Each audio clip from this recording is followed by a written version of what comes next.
আসসালামু আলাইকুম ও রহমতুল্লাহি ওবারাকাতু। ফিলিস্তিনে নির্বিচারে আমাদের মুসলমান ভাই বোনদের গণহত্যার প্রতিবাদে আগামী 26শে এপ্রিল রোজ শনিবার ঢাকার ঐতিহাসিক সোহরাওয়ার্দী উদ্যানে আয়োজিত ম্যাস গ্যাদারিং ফর প্যালেস্টাইন মহাসমাবেশ অনুষ্ঠিত হতে যাচ্ছে।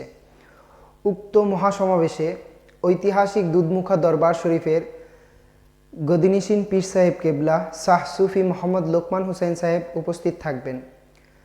হজরত পীর সাহেব কেবলা বিশেষ কারণে ঢাকায় থাকার কারণে আমাদের দুধমুখা দরবার শরীফের ভক্ত মুরিদানদের কোনো রকম বার্তা দিতে পারেননি।